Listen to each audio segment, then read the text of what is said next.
High friends, welcome my YouTube channel learning plus in geography. আজকে তোমাদের সামনে আলোচনা করব third semester CC 6 geography honours প্র্যাকটিক্যালের হাইড্রোলজি অ্যান্ড ওশানোগ্রাফির একটি গুরুত্বপূর্ণ টপিক রয়েছে, সেটা হচ্ছে constructions of Thiessen's polygon from precipitations data. আজকে এই টপিকটার ওপর সম্পূর্ণ বাংলায় কিভাবে প্র্যাকটিক্যালটি করতে হয় সেটা আমরা শিখব। তো প্রথমত আমরা একটু সরাসরি প্র্যাকটিক্যালে আসবার আগে একটু থিওরিক্যালি কনসেপ্ট আমরা এখানে জেনে নিই যে থিসেন পলিগন বিষয়টি কি। না, থিসেন পলিগন বিষয়টি হলো যে আমেরিকান জলবায়ুবিদ অ্যালফ্রেড এইচ থিসেন 1911 সালে সর্বপ্রথম তিনি এই থিসেন পলিগনের কনসেপ্টটি দিয়েছিলেন। এই থিসেন পলিগনটা অ্যাকচুয়ালি ভোরোনয় পলিগন নামে পরিচিত ছিল।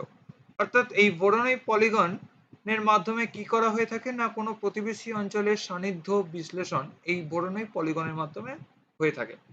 কিন্তু আমরা যখন জিওগ্রাফিক্যালির পার্সপেক্টিভ অর্থাৎ হাইড্রোলজির পার্সপেক্টিভে যখন আমরা এই প্র্যাকটিক্যালটি করছি, তখন আমরা এই থিসেন পলিগনটিকে মানে কোন ক্ষেত্রে আমরা এখানে ইউজ করতে পারি বা ব্যবহার করতে পারি না, সেটাকে আমরা এখানে ইউজ করতে পারি হাইড্রোলজিক্যাল পার্সপেক্টিভের ক্ষেত্রে কোনো একটা সুনির্দিষ্ট অঞ্চল বা স্পেসিফিক রিজিয়ন, তার গড় বৃষ্টিপাতের পরিমাণ সেই অঞ্চলের নদী অববাহিকার মানে কতটা গভীরতা আছে তার সাপেক্ষে সেই বৃষ্টিপাতের পরিমাণ কতখানি হয়ে থাকে সেটাকে আমরা এই থিসেন পলিগনের মাধ্যমে আমরা অ্যানালাইসিস করতে পারি এবং তার পরিমাপটাও আমরা এই থিসেন পলিগনের মাধ্যমে বের করতে পারি। সাধারণ অর্থে এই থিসেন পলিগন হচ্ছে এক বা একাধিক নমুনা বিন্দু যা থেকে বহুভুজের সমষ্টি গঠিত হয়।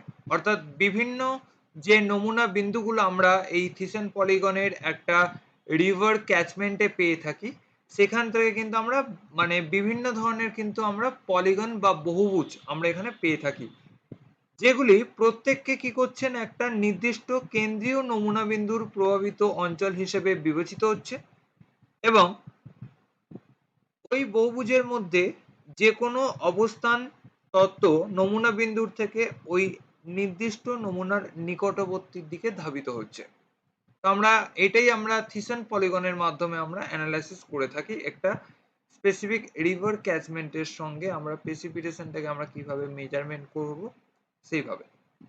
এবার থিসেন পলিগন তিন ভাবে করা হয়ে থাকে, একটা অ্যারিথমেটিক্যাল মিন মেথডস, আর একটা থিসেন্স মিন মেথডস, আর একটা হচ্ছে আইসোহেইকেলস মেথডস।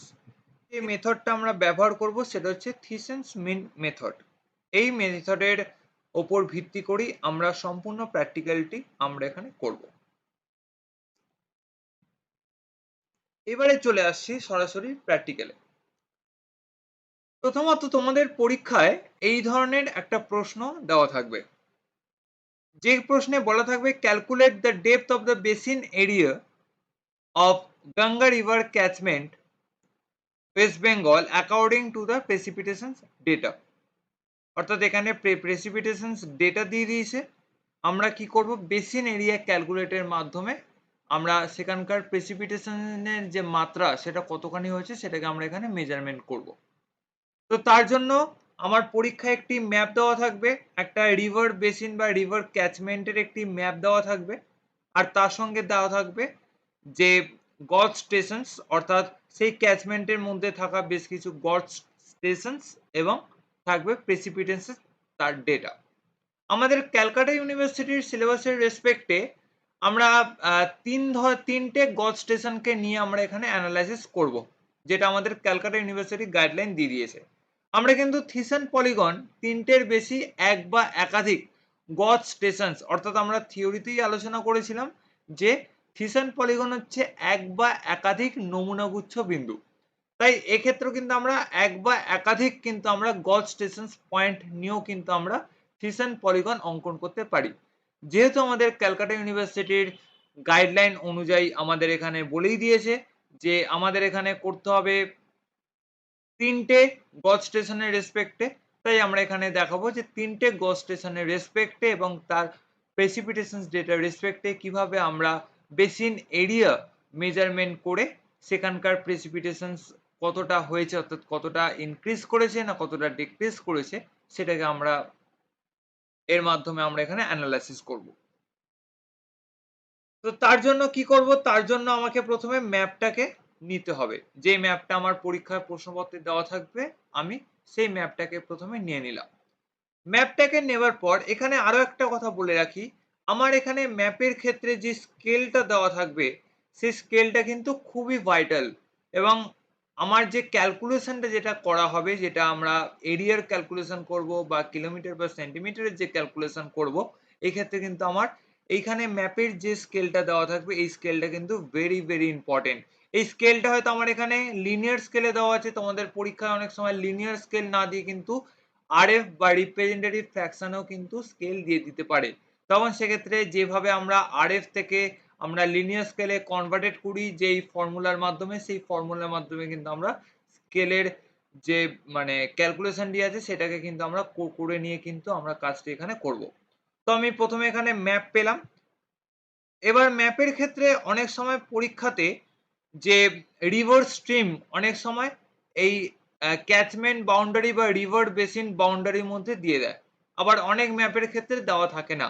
তখন আমাকে মাথায় রাখতে হবে আমার স্ট্রিম দিক আর না দিক, আমার যে বেসিন বাউন্ডারিটা দেওয়া আছে এই বেসিন বাউন্ডারিটাই হচ্ছে আমার সব থেকে বেশি ইম্পর্টেন্ট।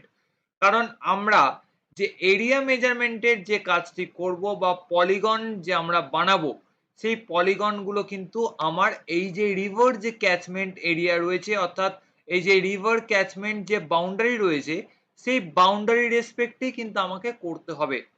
তার মধ্যে স্ট্রিম থাকুক আর না থাকুক, আমার কিন্তু কোনোটাই সেটা ইম্পর্টেন্ট নয়। আমার এখানে ইম্পর্টেন্ট হচ্ছে ম্যাপের স্কেল, আর সেই সঙ্গে হচ্ছে আমার রিভার বেসিন ক্যাচমেন্ট বাউন্ডারি, এই দুটো জিনিস। তো আমরা ম্যাপটাকে নিয়ে নিলাম। ম্যাপটাকে নিয়ে নেওয়ার পর এইবারে কি করব, ম্যাপটাকে আমরা একটি ট্রান্সপারেন্ট গ্রাফ পেপার আমরা এখানে ব্যবহার করব। ট্রান্সপারেন্ট গ্রাফ পেপারে আমরা ম্যাপের যে বাউন্ডারিটা ছিল, অর্থাৎ বেসিন যে বাউন্ডারিটা ছিল, সেই বেসিন বাউন্ডারিটাকে আমরা ট্রান্সপারেন্ট গ্রাফ পেপারের উপর ট্রেস করে নিলাম। ট্রেস করে নেবার পর এইবারে এই যে তিনটে যে পয়েন্ট আমাকে এখানে যে দিয়েছে, এই তিনটে পয়েন্টকে আমি এখানে ড্র করব। তাহলে তিনটে পয়েন্টকে কিভাবে ড্র করব, তিনটে পয়েন্টকে আমরা একের সঙ্গে 2, অর্থাৎ গজ স্টেশন 1 এর সঙ্গে গজ স্টেশন 2 কে আমরা একটা রেখা বা লাইন দিয়ে যুক্ত করব, এবং গজ স্টেশন 2 থেকে গজ স্টেশন 3 কে আমরা একটা রেখা বা লাইন দ্বারা যুক্ত করলাম, এবং গজ স্টেশন 3 থেকে গজ স্টেশন 1 অবধি আমরা একটা লাইন দিয়ে যোগ করলাম। যোগ করার পর আমরা এরকম একটা ট্রায়াঙ্গেল পেলাম। এটা যদি একের থেকে যদি অনেকগুলো বেশি যদি আমার গজ স্টেশন দেওয়া থাকতো, তাহলে কিন্তু আমার এই যে শেপটা অনেক সময় ট্রায়াঙ্গেল না হয়ে কিন্তু মানে আরো অন্য ধরনের শেপ আসতো। অনেক সময় ট্রায়াঙ্গেল না থেকেও কিন্তু রেক্ট্যাঙ্গেলও কিন্তু থাকতে পারে। তো সেটা আমার মানে ম্যাপে আমার মানে রিভার বেসিন বাউন্ডারিতে যে কতগুলো আমার গজ স্টেশন দেওয়া থাকবে তার উপর ডিপেন্ড করছে আমার এই শেপটা কেমন আসবে, সেটা রেক্ট্যাঙ্গেল না সেটা ট্রায়াঙ্গেল না সেটা অন্যরকম, এটাই। তো এইবারে আমরা প্রত্যেকটা গজ স্টেশনকে আমরা লাইন দিয়ে যোগ করলাম। যোগ করে নেওয়ার পর এইবারে আমাকে ড্র করতে হবে পলিগন। অর্থাৎ পলিগন অঙ্কন করবার এটা ফার্স্ট স্টেপ। অর্থাৎ যখনই আমরা এই বেসিন বাউন্ডারিটাকে আমরা ট্রেস করব, ট্রেস করে নেওয়ার পর আমরা কি করব, বেসিন বাউন্ডারিকে কতগুলো পলিগনে ডিভাইডেড করব। তাই পলিগনে ডিভাইডেড করবার জন্য আমার প্রথম যে স্টেপ, সেই প্রথম স্টেপটাই হলো যে আমার যে কতগুলো বেসিন বেসিনের মধ্যে যে গজ স্টেশন দেওয়া থাকবে, সেই গজ স্টেশন গুলোকে আমরা লাইন দিয়ে অ্যাড করব একদম টু দি পয়েন্ট। আমরা ক্লকওয়াইজ করতে পারি, অ্যান্টি ক্লকওয়াইজ করতে পারি, সেটা আমাদের সুবিধা অনুযায়ী। আমরা এখানে লাইন দিয়ে যোগ করলাম, ফার্স্ট স্টেপ হয়ে গেল। ফার্স্ট স্টেপ হয়ে যাওয়ার পর এইবারে কি করব, এইবারে প্রথমে আমি 1 2 যে লাইনটা আমরা কেটেছিলাম, সেখানে আমরা অর্ধেকের বেশি মাপ নিলাম। মাপ নেবার পর কি করলাম, এখানে একটা দাগ কেটে নিলাম। দাগ কেটে নেওয়ার পর আমরা একটি কম্পাস নেব। কম্পাস নিয়ে কি করব, তার রেসপেক্টে আমরা একবার কম্পাসের যে ছুচলো অংশটা আছে সেটাকে আমরা একবার গজ স্টেশন নাম্বার 1 এ বসিয়ে একবার বৃত্তচাপ আঁকবো আর গজ স্টেশন 2 তে বসিয়ে আমরা আরেকবার বৃত্তচাপ আঁকবো। অর্থাৎ যেভাবে আমরা ছোটবেলায় জ্যামিতিতে বৃত্তচাপ অঙ্কন করে একটি বাহুকে কিভাবে সমদ্বিখণ্ডিত করতে হয় আমরা যে শিখেছি, ঠিক আমরা সেই প্রসেসটাকে আমরা এইখানে এপ্লাই করব। এপ্লাই করবার পর এখানে 1, 2 এই যে বাহুটা যেটা আছে এই বাহুটাকে আমি সমদ্বিখণ্ডিত করলাম। সমদ্বিখণ্ডিত করবার পর এখানে একটা লাইন দিয়ে আমি এখানে জয়েন করে নিলাম। জয়েন করে নেওয়ার পর ঠিক একইভাবে আমার 2, 3 যে লাইনটা থাকবে সেই 2, 3 লাইনটাকেও আমরা অর্ধেকের বেশি মাপ নিলাম। মাপ নিয়ে কি করলাম 2 দিক থেকে আমরা কাঁটা কম্পাসের মাধ্যমে আমরা বৃত্তচাপ অঙ্কন করলাম। বৃত্তচাপ অঙ্কন করে নিয়ে আমরা 2, 3 লাইনটাকে সমদ্বিখণ্ডিত করলাম।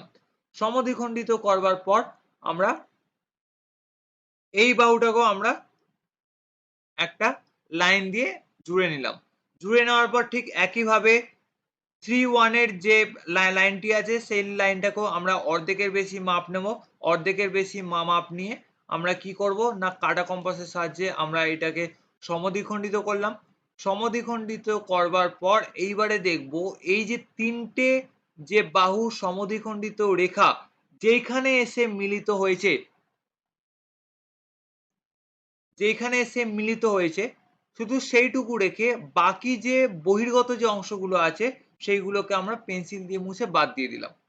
পেন্সিল দিয়ে মুছে বাদ দিয়ে দেওয়ার পর আমরা এই ধরনের ৩ টে আমরা দাগ এইভাবে পাচ্ছি, অর্থাৎ ৩ টে লাইন আমরা এইভাবে পাচ্ছি। অর্থাৎ এটাই হচ্ছে আমার পলিগন। অর্থাৎ আমার এইটা হচ্ছে একটা পলিগন, এইটা হচ্ছে একটা পলিগন, এইটা হচ্ছে একটা পলিগন। অর্থাৎ তাহলে ১ম স্টেপ কি রইলো? ১ম স্টেপ হচ্ছে আমরা যে ৩ টে গজ স্টেশন পাবো, সেই গজ স্টেশনকে আমরা লাইন দিয়ে এড করলাম। এড করে নেওয়ার পর আমরা যে কটা বাহু পেলাম সেই কটা বাহুকে আমরা ছোটবেলায় যেভাবে জ্যামিতি শিখেছিলাম সেই জ্যামিতির মাধ্যমে আমরা কি করলাম তাকে সেই বাহুগুলোকে সমদ্বিখণ্ডিত করলাম। সমদ্বিখণ্ডিত করবার পর তারপরে কি করলাম যে ৩ টে যে লাইন আমার যেখানে এসে টাচ খাচ্ছে ঠিক সেইটুকু রেখে বাকি যে অংশগুলো আছে সেগুলোকে আমরা মুছে নিলাম। মুছে নেওয়ার পর আমরা যেই অবস্থাটা আমরা এখন দেখতে পাচ্ছি সেটাই হচ্ছে আমার পলিগন ড্র হয়েছে। এইবার এই যে ৩ টে পলিগনকে ড্র করলাম, এই ৩ টে পলিগন তো আমি এই গজ স্টেশনের রেসপেক্টে আমি পলিগন অঙ্কন করলাম। কিন্তু আমার ম্যাপে তো আমার বলে দিয়েছে বেসিন বাউন্ডারি, অর্থাৎ এই যে ক্যাচমেন্টটা রয়েছে গঙ্গা রিভারের যে ক্যাচমেন্ট সেই গঙ্গা রিভারের ক্যাচমেন্ট বাউন্ডারিটার রেসপেক্টেই আমাকে সিসান পলিগন অঙ্কন করতে হবে। তাহলে আমরা এইবার ট্রায়াঙ্গেলটাকে আমরা কিভাবে গঙ্গা রিভার ক্যাচমেন্টে আমরা ড্র করব। আমরা এখানে কি করব? আমরা এখানে কিছুই করব না। আমরা জাস্ট কি করব এই যে আমরা যে পলিগনটাকে ড্র করেছিলাম সেইটাকেই আমরা বাড়িয়ে ক্যাচমেন্টের সঙ্গে আমরা ক্যাচমেন্ট পর্যন্ত আমরা এখানে বাড়িয়ে দিলাম। বা বাড়িয়ে দেওয়ার পর এইবারে কি করব? এইবারে এই যে পেন্সিল দিয়ে যে আমরা যে ট্রায়াঙ্গেলটা যে এঁকেছিলাম এই যে গজ স্টেশনের রেসপেক্টে সেটাকে কি করব? আমরা মুছে দেব। মুছে দেওয়ার পর এইবারে আমরা এইভাবে কিন্তু আমরা কি করতে পারলাম? না একটি রিভার বেসিনকে কিন্তু আমরা ৩ টে পলিগনে ডিভাইডেড করতে পারলাম। তো এবার প্রশ্ন হলো যে আমি যে ট্রায়াঙ্গেল এঁকে যে পলিগনটা অঙ্কন করলাম এখন তো আমি ট্রায়াঙ্গেলটা মুছে দিলাম। তাহলে ট্রায়াঙ্গেলটা আমি যদি মুছেই যদি আমাকে ট্রায়াঙ্গেলটা দিতে হয় তাহলে আমি কেন ট্রায়াঙ্গেলটা অঙ্কন করে পলিগন ড্র করলাম? এক্ষেত্রে একটি কথা বলে রাখি অনেক সময় কিন্তু তোমাদের ভাইভাতে কিন্তু ধরতে পারে যে, আমরা যে ট্রায়াঙ্গেলটাকে অঙ্কন করে যখন পলিগন ড্র করলাম তাহলে আমরা কেন ট্রায়াঙ্গেলটা মুছে দিলাম? তার সোজাসাপ্ট উত্তর হচ্ছে আমরা যখন এই যে রিভার মানে বেসিনটাকে আমরা ম্যাপে পেয়েছি তার ৩ টে গজ স্টেশন ছিল। আর কিচ্ছু কিন্তু দেওয়া ছিল না যে কিভাবে আমি পলিগন অঙ্কন করব বা মানে পলিগনটাকে কিভাবে অঙ্কন করতে হবে সেগুলো কিন্তু পরীক্ষার প্রশ্নপত্রে কিচ্ছু বলে দেওয়া ছিল না। আমাকে পলিগন অঙ্কন করবার জন্য কিন্তু আমাকে ৩ টে গজ স্টেশনের সাহায্য নিতে হয়েছে। অর্থাৎ ৩ টে গজ স্টেশন যদি না থাকতো তাহলে কিন্তু আমি ৩ টে বাহু পেতাম না। এই ৩ টে বাহুকে কিন্তু সমদ্বিখণ্ডিত যদি না করতাম তাহলে কিন্তু আমার এই ৩ টে পলিগন কিন্তু অঙ্কন হতো না। আর যদি ৩ টে বাহু রেসপেক্টে যদি পলিগন অঙ্কন না হয় তাহলে কিন্তু আমার রিভার বেসিনের কিন্তু পলিগন তৈরি হতো না। তাহলে সেক্ষেত্রে আমার কিন্তু ওই ট্রায়াঙ্গেল ড্র করে পলিগন অঙ্কন করাটা কিন্তু মূল উদ্দেশ্য নয়। আমার মূল উদ্দেশ্য হচ্ছে আমার বেসিনকে আমাকে 3টে পলিগনে ডিভাইডেড করতে হবে। তাই বেসিনকে 3টে পলিগনে ডিভাইডেড করবার জন্য আমাকে ওই ট্রায়াঙ্গেলের সাহায্য নিতে হয়েছিল, তাই আমরা তখন ট্রায়াঙ্গেল ড্র করেছিলাম। এখন আমার পলিগন ড্র হয়ে গেছে, তাই এখন আমার ট্রায়াঙ্গেলের কোনো প্রয়োজন নেই, তাই আমরা ট্রায়াঙ্গেলটাকে মুছে নিয়েছি। এই কনসেপ্টটাকে আগে জানতে হবে ভালো মতো করে। তো সুতরাং এইবারে রিভার বেসিনের আমরা 3টে ট্রায়াঙ্গেল পেয়ে গেলাম। 3টে ট্রায়াঙ্গেল পাওয়ার পর এইবারে কি করব? এইবারে আমরা 3টে পলিগনকে আমরা কি করব? 3টে রঙে কালার দিয়ে আমরা পলিগন গুলোকে দেখিয়ে দেবো। এইটা একটা পলিগন, এটা একটা পলিগন, এটা একটা পলিগন। দেখিয়ে দেওয়ার পর এইবারে আমাকে কি করতে হবে? এইবারে আমাকে এরিয়া মেজারমেন্ট করতে হবে। অর্থাৎ এই যে 3টে পলিগন পেয়েছি একটা রিভার বেসিন এরিয়ার, এই 3টে পলিগনের আমার এরিয়াটা কতটা, এরিয়া মেজারমেন্ট করতে হবে। এবং এরিয়া মেজারমেন্ট করবার জন্য কিন্তু আমার এখানে পলিগন ড্র করতে হয়েছে। তো আমি এখানে এরিয়া মেজারমেন্ট কি করব? এরিয়া মেজারমেন্ট ঠিক আগে ফার্স্ট সেমিস্টারের ক্ষেত্রে যেভাবে আমরা হিপসোমেট্রিক কার্ভ অঙ্কন করেছিলাম কোনো একটা রিভার ক্যাচমেন্টের রেসপেক্টে, ঠিক একইভাবে কিন্তু আমরা এইখানেও রিভার ক্যাচমেন্টের রেসপেক্টে আমরা এরিয়া মেজারমেন্ট করব। আমরা এখানে দিয়েছি name of the area of গজ স্টেশন, অর্থাৎ আমার পরীক্ষার প্রশ্নপত্রে যে 3টে গজ স্টেশন বলে দিয়েছে সেই 3টে গজ স্টেশনের নাম আমরা এখানে দিয়ে দিয়েছি। তারপরে দিয়েছি number of 1 square semi grid, যেটাকে আমরা N1 দ্বারা আমরা এখানে প্রকাশ করেছি। এবং এই N1 কে আমরা যদি আমরা এরিয়াতে যদি নিয়ে আসি, তাহলে যেহেতু আমরা 1 স্কোয়ার কিমি দিয়ে দেখিয়েছি, তাই N1 ইন্টু 1 করলেই আমার যে মানে ফার্স্ট যে গ্রিডটা মানে বেরোবে তার আমরা এরিয়াটা পেয়ে যাব। তারপর একইভাবে number of 0.25 square semi grid, যেটাকে আমরা N2 দ্বারা প্রকাশ করেছি। এবং এই N2 এর সঙ্গে যদি আমরা 0.25 কে যদি আমরা ইনটু করলে কিন্তু আমরা পেয়ে যাব সেকেন্ড এরিয়াটা। আর থার্ড এরিয়াটাকে আমরা দেখিয়েছি number of 0.01 square semi grid, যেটাকে আমরা N3 দ্বারা দেখিয়েছি। এই N3 কে যদি 0.01 দিয়ে যদি গুণ করি, তাহলে কিন্তু আমরা থার্ড এরিয়া অর্থাৎ A3 কিন্তু আমরা এখানে মান পেয়ে যাব। মান পেয়ে যাওয়ার পর তারপরে আমরা টোটাল এরিয়াটা পাবো। তো এবার আমরা দেখি কিভাবে এরিয়া মেজারমেন্ট করতে হয়। না, এরিয়া মেজারমেন্ট করবার জন্য আমি যে ট্রান্সপারেন্ট যে গ্রাফ পেপার নিয়েছিলাম, এবার এই ট্রান্সপারেন্ট গ্রাফ পেপারের মাধ্যমে আমরা এরিয়া মেজারমেন্ট করব। তো এরিয়া মেজারমেন্ট করবার জন্য আমাকে 3 ধরনের স্কোয়ারের কনসেপ্ট জানতে হবে।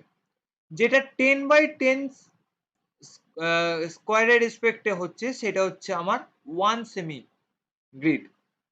আর যেটা আমার হাফ স্কোয়ার গ্রিডের রেসপেক্টে হচ্ছে, অর্থাৎ 5/5, সেটা হচ্ছে আমার 0.25 সেন্টিমিটার। আর যেটা আমার 1/1 স্কোয়ারের রেসপেক্টে হচ্ছে, সেটা হচ্ছে আমার 0.01 সেন্টিমিটার। অর্থাৎ যদি আমি যদি এই এই পলিগনের ক্ষেত্রে যদি আমি ফার্স্ট যদি 1 সেন্টিমিটার যদি আমরা স্কোয়ার গ্রিড ধরি, তাহলে আবার এই যে পুরো যে স্কোয়ার গ্রিডটা যেটা আমি পাচ্ছি হোল স্কোয়ার গ্রিড, অর্থাৎ 10/10, এটা হচ্ছে আমার 1/1। ঠিক পরেরটার ক্ষেত্রে যদি আমরা এই স্কোয়ার গ্রিডটা যদি আমরা দেখি 10/10, সেটা হচ্ছে আমার 1 স্কোয়ার গ্রিড। ঠিক একইভাবে যদি আমরা এই স্কোয়ার গ্রিডটা দেখি, এই স্কোয়ার গ্রিডটা হচ্ছে 10/10, অর্থাৎ এই স্কোয়ার গ্রিড। অর্থাৎ দেখতে হবে যে প্রত্যেকটা পলিগনের মাধ্যমে আমরা এই ধরনের স্কোয়ার, অর্থাৎ এই যে বড় যে স্কোয়ারটা, এই বড় স্কোয়ার কটা পাচ্ছি সেটাকে এখানে আমাকে এঁকে দেখাতে হবে। আমি এখানে হয়তো স্কোয়ার আমি এখানে টানিনি, তোমরা কিন্তু পেন্সিল দিয়ে কিন্তু স্কোয়ার কিন্তু এখানে এঁকে কিন্তু দেখবে। না দেখলে কিন্তু এখানে কটা মানে স্কোয়ার 1 সেমি হচ্ছে, বা কটা 0.25 হচ্ছে, বা কটা 0.01 হচ্ছে, সেটাকে কিন্তু আমরা ঠিকঠাক ভাবে বুঝতে পারবো না। তাই যখন তোমরা পরীক্ষায় এই এরিয়া মেজারমেন্টটা যখন করবে, যখন হাতের সামনে তোমরা ট্রান্সপারেন্ট গ্রাফ পেপার পাবে তখন কিন্তু ট্রান্সপারেন্ট গ্রাফ পেপারে কিন্তু প্রত্যেকটা পলিগনের মধ্যে কিন্তু আলাদা আলাদা কিন্তু স্কোয়ার করে করে কিন্তু তোমরা কাউন্টিং করবে, নইলে কিন্তু তোমাদের কাউন্টিং এ কিন্তু এখানে ভুল হতে পারে। তো আমরা এখানে কাউন্টিং করলাম, কাউন্টিং করে আমরা এখানে দেখতে পাচ্ছি যে যে 1 স্কয়ার গ্রিডে আমার দেরাদুনে হয়েছে 5, ইন্দোরে হয়েছে 6 এবং ভাগালপুরে হয়েছে আমার 9। অর্থাৎ আমরা এখানে দেখতে পাচ্ছি 5, এখানে হয়েছে 6, এখানে হচ্ছে 9। অর্থাৎ এই যে 1 স্কয়ার যে সেমি গ্রিড এটা হয়েছে আমার 5, 6 এবং 9 টা। এবারে আমরা একইভাবে দেখব যে নাম্বার অফ 0.25 সেমি স্কয়ার সেটা কি হবে? সেটা বলেছি যে এই যে 5/5 গ্রিডের মধ্যে যেটা আমার অবস্থান করছে। তাহলে 5/5 গ্রিডের মধ্যে আমি এখানে কি দেখতে পাচ্ছি? না, বড় যে স্কয়ার গুলো কেটেছি তার আশেপাশে আমরা এখানে দেখতে পাচ্ছি, যেমন এই যে এইটা 5/5, এটা হচ্ছে 5/5, এটা হচ্ছে 5/5, অর্থাৎ এই যে স্কয়ার গ্রিড গুলো হচ্ছে 5/5, এটা হচ্ছে 5/5, এটা হচ্ছে 5/5, ঠিক একইভাবে এটা হচ্ছে 5/5, এটাও হচ্ছে 5/5। তাহলে ঠিক একইভাবে কিন্তু আমরা এইভাবে কিন্তু যদি 5/5 যদি করি তাহলে আমরা দেখতে পাচ্ছি দেরাদুনে পাচ্ছি আমরা এইভাবে 10 টা, ইন্দোরও পাচ্ছি 10 টা এবং আমার ভাগালপুরে পাচ্ছি আমি 13 টা পাচ্ছি। পেয়ে গেলাম, পেয়ে যাওয়ার পর তারপরে করতে হবে 0.01। 0.01 টা এখানে একটু ক্যালকুলেশন করাটা জটিল, কিন্তু আমাদের ক্যালকুলেশন করতেই হবে। আমি এখানে আলাদা করে 1 2 3 করে দেখাইনি, অর্থাৎ এই বড় স্কোয়ার এবং ছোট স্কোয়ার গুলোকে কাউন্টিং করবার পর আমার যেগুলো বেঁচে থাকবে সেইগুলোই হচ্ছে আমার 0.01। অর্থাৎ সেই স্কোয়ার গ্রিড গুলো দেখতে কেমন হবে? সেই স্কোয়ার গুলো দেখতে হবে জাস্ট এইরকম, অর্থাৎ 1/1, অর্থাৎ ছোট্ট ছোট্ট যে গ্রাফ পেজের মধ্যে যে ক্ষুদ্র ক্ষুদ্র যে ঘরগুলো আছে সেই ক্ষুদ্র ক্ষুদ্র ঘরগুলোই হচ্ছে আমার 0.01 এর কাউন্টিং।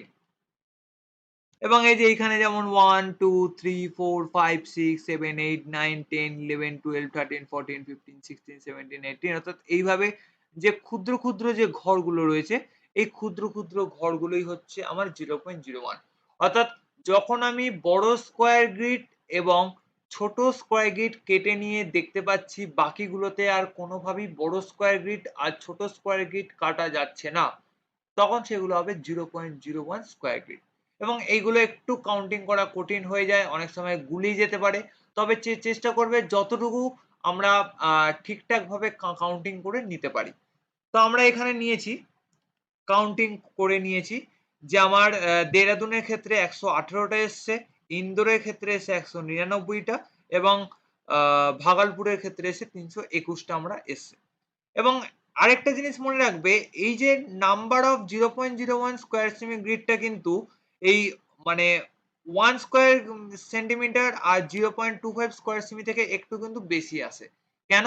কারণ এইগুলো হচ্ছে অবশিষ্টাংশ অংশ যেগুলোকে আমরা কাউন্টিং করে বের করছি। তাই এইগুলো কিন্তু ঘরের সংখ্যাটা কিন্তু আগের ঘরের থেকে কিন্তু একটু কিন্তু বেশি হয়। এইটুকুকে মাথায় রাখবেন। তো আমরা আহ তো আমরা ম্যাপের মাধ্যমে কিন্তু আমরা এইটুকু কাজ আমরা করে নিলাম। আর এখন ম্যাপের কোনো কাজ নেই। এবারে আমরা কি করব? সরাসরি ক্যালকুলেশন এ চলে আসব। এবারে আমাকে বের করতে হবে যে এরিয়া। এরিয়াটা কি?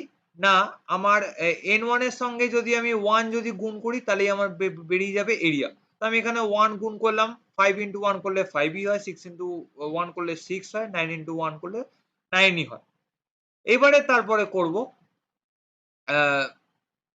A2 এর এরিয়া। A2 এর এরিয়া হচ্ছে আমার N2 এর যে আমার আ মানে ভ্যালু এসছে, সেই ভ্যালুর সঙ্গে যদি আমি 0.25 কে যদি আমি গুণ করি, তাহলে আমি পেয়ে যাবো A2 এর ভ্যালু। তো আমি যদি 10 কে যদি 0.25 দিয়ে যদি গুণ করি তাহলে আমি পাচ্ছি 2.5। তারপরে যদি 13 কে যদি আমি 0.25 দিয়ে যদি গুণ করি তাহলে আমি পাবো 3.25। তাহলে আমরা এইভাবে A2 এর এরিয়া আমরা বের করলাম। ঠিক একইভাবে আমরা আ এই A3 এর এরিয়া বের করব। A3 এর এরিয়া হচ্ছে আমি যদি এই N3 কে যদি আমি 0.01 দিয়ে যদি গুণ করি তাহলে আমি কি পাবো? 118 কে যদি 0.01 দিয়ে গুণ করি 1.18 পাচ্ছি। 199 কে যদি গুণ করি তাহলে পাচ্ছি 1.99, তারপর 321 কে যদি 0.01 দিয়ে যদি গুণ করি তাহলে পাচ্ছি যে 3.21।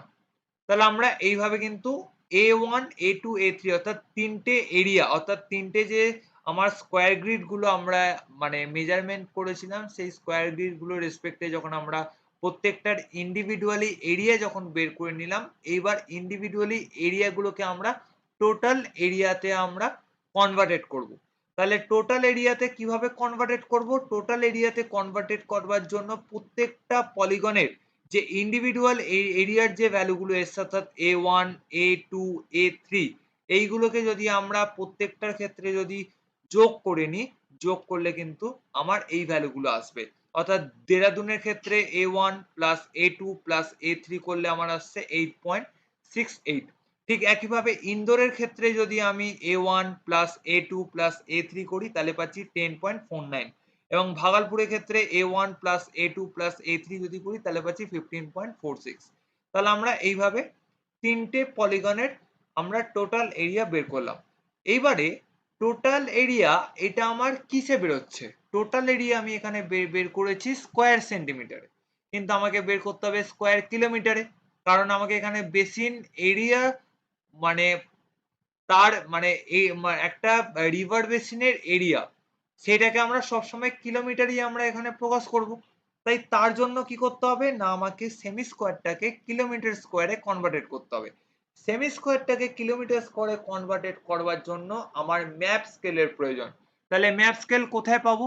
আমি প্রথমেই বলেছি যখন আমরা যেই ম্যাপটা পাবো সেই ম্যাপের রিভার বেসিন বাউন্ডারি এবং তার সঙ্গে যেই স্কেলটা আমার দেওয়া থাকবে সেই স্কেল দুটো জিনিস ইম্পর্টেন্ট। এইবারে আমরা দেখবো স্কেল এখানে কত রয়েছে। না আমরা এখানে দেখতেই পাবো যে এই যে ম্যাপের স্কেল এই যে এইখানে দেওয়া আছে, অর্থাৎ 1 সেন্টিমিটারে আমার কত 10 কিলোমিটার। তাহলে আমরা এই স্কেলটাকে কাজে লাগিয়ে এবারে আমরা কি করব না সেমি স্কোয়ার থেকে কিলোমিটার স্কোয়ারে কনভার্টেড করব। তাহলে কিভাবে কনভার্টেড করছি? তার জন্য আমাকে সে একটা ঐকিক নিয়মের ফর্মুলা করতে হবে। হিপসোমেট্রিক কার্ভের ক্ষেত্রেও আমরা সেম ফরম্যাট ইউজ করেছি যে 1 সেমি অন ম্যাপ যেটা রিপ্রেজেন্ট করছে গ্রাউন্ডের 10 কিলোমিটারকে। তাহলে আমার 1 সেমি স্কোয়ার ম্যাপ গ্রাউন্ডে কত রিপ্রেজেন্ট করছে না 100, অর্থাৎ 10 কে যদি আমি স্কোয়ার করি তাহলে আমার 100 আসছে। এইবারে আমার যদি দেরাদুনের যদি আমার টোটাল এরিয়া যদি টোটাল এরিয়া যদি 8.68 হয় তাহলে আমার গ্রাউন্ডে সেটা কত কিলোমিটার হবে? তাহলে যদি আমি 100 দিয়ে যদি আমি এইটাকে যদি ইনটু করি তাহলে আমি পাচ্ছি যে 868 অর্থাৎ 868 কিমি স্কোয়ার। অর্থাৎ আমার দেরাদুনের হচ্ছে আমার কত না 868 কিমি স্কোয়ার এরিয়া। ঠিক একইভাবে আমরা ইন্দোরের ক্ষেত্রে আমরা বের করব এবং ভাগালপুরের ক্ষেত্রেও আমরা সেমি স্কোয়ারটাকে কিলোমিটারে এই একই ফরম্যাটে আমরা বের করব। বের করে নেওয়ার পর আমার এরিয়া মেজারমেন্টের কাজ এখানে কমপ্লিট হলো। এইবারে কি করব? এইবারে আমাকে বের করতে হবে আমার প্রশ্নে যেটা বলে দিয়েছে। আমাকে কি বের করতে হবে না প্রেসিপিটেশনস বের করতে হবে কি না বেসিন এরিয়ার রেসপেক্টে এবং আমার যে প্রেসিপিটেশন ডেটা রয়েছে তার রেসপেক্টে। তাহলে এইবার আমরা কি করব ক্যালকুলেশন ফর ডেপথ অফ প্রেসিপিটেশনস, অর্থাৎ প্রেসিপিটেশন ডেপথটাকে এখানে আমরা নির্ণয় করব। তো তার জন্য কি করতে হবে? তার জন্য আমাকে এখানে একটা ক্যালকুলেশন টেবিল বানাতে হবে যেখানে থাকবে নেম অফ দি গজ স্টেশনস, তারপর থাকবে প্রেসিপিটেশনস, তারপর থাকবে পলিগন এরিয়া, তারপর থাকবে ওয়েটেজ প্রেসিপিটেশনস। আমার এখানে গজ স্টেশনস আর প্রেসিপিটেশনস কিন্তু আমার পরীক্ষার প্রশ্নপত্রে কিন্তু দিয়ে দেওয়াই ছিল আগে থেকে, আমরা সেটাকে জাস্ট টুকে নিলাম। তারপর পলিগন এরিয়া, অর্থাৎ পলিগন এরিয়াটা কি না, এই যে এরিয়া মেজারমেন্ট করে এই যে আমার টোটাল এরিয়া স্কোয়ার কিমিতে আমার কত বেরিয়েছে, এইটাকে যে আমরা এখানে বের করলাম, এইটাকে আমাকে এখানে বসাতে হবে। আমি এখানে পলিগন এরিয়া বের করলাম। এইবারে আমার এই প্রেসিপিটেশনস এবং পলিগন এরিয়ার রেসপেক্টে আমাকে বের করতে হবে ওয়েটেজ প্রেসিপিটেশনস।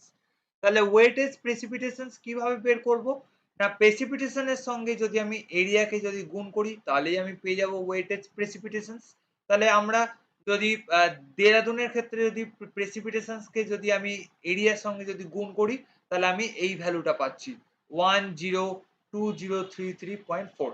অর্থাৎ এইভাবে কিন্তু আমরা এই যে তিনটে যে আমরা গজ স্টেশন পেয়েছিলাম, তিনটে গজ স্টেশনে কিন্তু আমরা ওয়েটেজ প্রেসিপিটেশনস বের করব। ওয়েটেজ প্রেসিপিটেশনস বের করে নেওয়ার পর তারপরে কি করলাম, তারপরে এই পলিগন এরিয়ার টোটাল এবং ওয়েটেজ প্রেসিপিটেশনস এর টোটাল আমরা এখানে করে নেব। দুটোর যে টোটাল পেলাম, এই দুটো টোটালের রেসপেক্টে আমরা অ্যাভারেজ ডেপথ রেনফল বের করব, যেই রিভার ক্যাচমেন্টের ওপর আমরা পুরো কাজটি করলাম তার। এবারে আমরা বের করব average depth of the rainfall of the Ganga river catchment area. এইটা বের করবার জন্য একটা ফর্মুলা আমাদের ইউজ করতে হয়, সেই ফর্মুলা হচ্ছে summation PW by summation AY. এখানে পিডব্লিউ বলতে বুঝিয়েছে যে ওয়েটেজ প্রেসিপিটেশনস, যেটা আমরা এইখানে বের করলাম, আর এআই মানে বুঝিয়েছে area of polygon in catchment, অর্থাৎ এই যে এইটা যেটা আমরা এখানে বের করলাম। তাহলে তার সামেশন আমরা কি পেয়েছি, তার সামেশন আমরা পেয়েছি সামেশন পিডব্লিউর ক্ষেত্রে পেয়েছি 440,675.6, তাকে আমরা ডিভাইডেড করছি সামেশন এআই, সামেশন এআই পেয়েছি 3463। যদি দুটোকে ডিভাইডেড করি তাহলে আমি পাচ্ছি 127.25 স্কোয়ার কিমি। যেহেতু আমার এটা স্কোয়ার কিমিতে ছিল তাই আমার এখানে স্কোয়ার কিমিতেই বেরিয়েছে। তাহলে আমি 127.25 স্কোয়ার সেমি পেয়ে গেলাম। অর্থাৎ এটাই হচ্ছে আমার average depth of precipitations of Ganga river catchment area. অর্থাৎ আমার এই যে প্রেসিপিটেশনস, অর্থাৎ আমার পরীক্ষার প্রশ্নপত্রে যে বলে দিয়েছে তোমার যে গঙ্গা রিভার ক্যাচমেন্টের ক্ষেত্রে যে প্রেসিপিটেশনস হয়েছে, মানে দেরাদুন স্টেশনের প্রেসিপিটেশনস, ইন্দোর স্টেশনের প্রেসিপিটেশনস, ভাগলপুর স্টেশনের যে প্রেসিপিটেশনস হয়েছে, এই তিনটে প্রেসিপিটেশনস সেই অঞ্চলের অববাহিকাতে কতটুকু জলকে ধরে রাখতে পারে, অর্থাৎ সেই অববাহিকার আকারটা কতখানি, অর্থাৎ সেই অববাহিকার সাইজটা কতখানি, সেই সাইজটাকে আমরা এখানে মেজারমেন্ট করলাম এই থিসন পলিগনের মাধ্যমে। এরিয়া মেজারমেন্ট এবং ক্যালকুলেশন ফর ডেপথ প্রেসিপিটেশনের মাধ্যমে আমরা বের করলাম। বের করে আমরা এখানে জানতে পেরেছি আমার যে ম্যাপটি এখানে দেওয়া ছিল, অর্থাৎ এই যে ম্যাপটি আমার এখানে দেওয়া ছিল,